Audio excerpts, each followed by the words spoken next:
What's going on, everybody? And in today's video, we reveal the first official dyno numbers of the C8 mid-engine Corvette.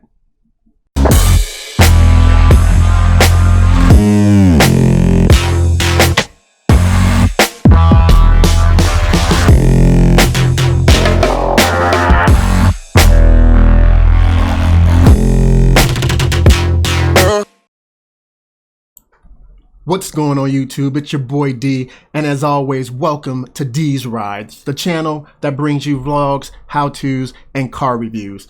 Today, we are going to talk to you about the first dyno numbers from the C8 mid-engine Corvette, and the results will truly shock you. This test was done by the MotorTrend staff as they were waiting to do an MPG test on the C8 mid-engine Corvette. However, because of an issue with not having the proper equipment for the MPG test, they moved to Plan B, dyno testing. Check out this video. It will truly amaze you. I'm Miguel Cortina, Managing Editor of MotorTrend en Español. And I'm Kim Reynolds, Testing Director of MotorTrend. So today we're going to talk about the surprising results that we got from taking the Corvette to the dyno.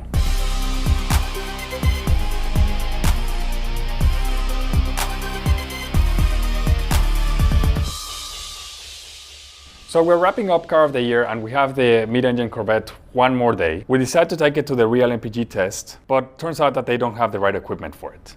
So our plan B is to go to the dyno.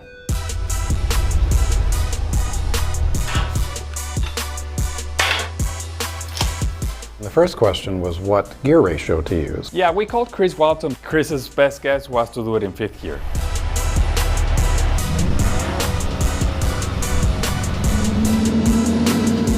We did 4 runs in 5th gear, and then runs 5 and 6 were done in 6th gear. I was there with Angus Mackenzie, who's our international bureau chief, and we see ridiculous numbers.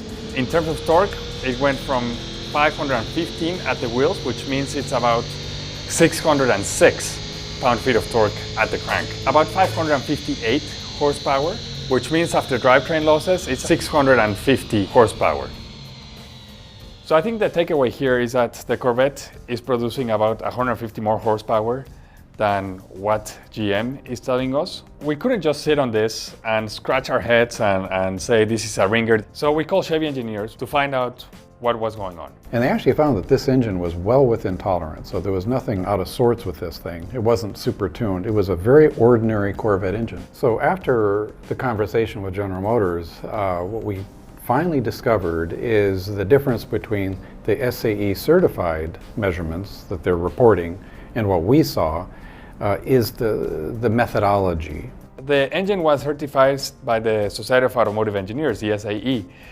And so the SAE acts like as a third party and follows these super strict rules. A normal dyno pull, as you witnessed, you put the car on rollers and you tie it down and you run it. The SAE certified method, the car doesn't just accelerate quickly through its RPM range, but it goes through steps where it runs at certain RPM levels all the way up to red line. So that's much more stressful on the engine. It's generating a lot more heat.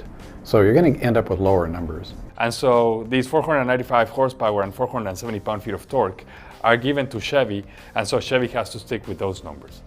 It's not Chevy coming out and saying, our car is making this. It's actually the Society of Automotive Engineers saying, this is how much your engine makes. Right.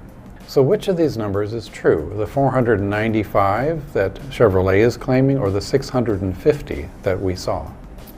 I'm leaning more towards the 650 that we saw, but also to make sure that the car that we got wasn't a ringer. We're going to be following up with this story in the future. So once Corvette owners get their cars, we're going to ask them to come into the same dyno. We'll pay for the dyno runs, and we'll see if their car is making the same amount of horsepower and torque numbers that our Corvette was making. Right, so it's 650 with a footnote.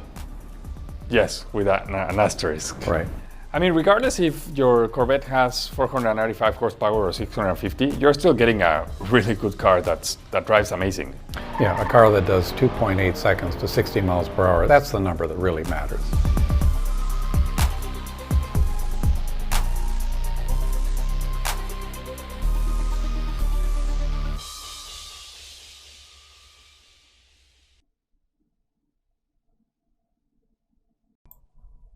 So everyone, what is your thoughts on this? Was this an anomaly, or do you believe SAE's way of getting crank horsepower numbers is what led to GM putting out these very conservative numbers?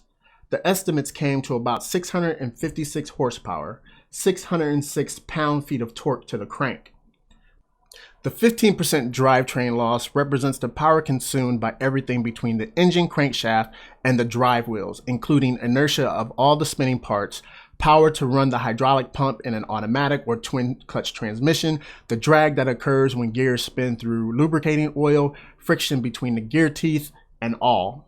I hope people take MotorTrend up on their offer to dyno these cars once owners begin to get their hands on these cars.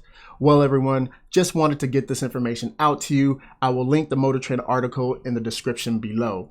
If this is true, I can only imagine what the rear wheel horsepower on the higher variants will be. So everyone, as always, thank you for coming to the channel. If you like the video, please give it a thumbs up. If you like the channel, please subscribe and make sure you hit that bell notification button so every time I upload a video, you'll be notified. And as always, everybody, remember, everyone deployed. And I'm out.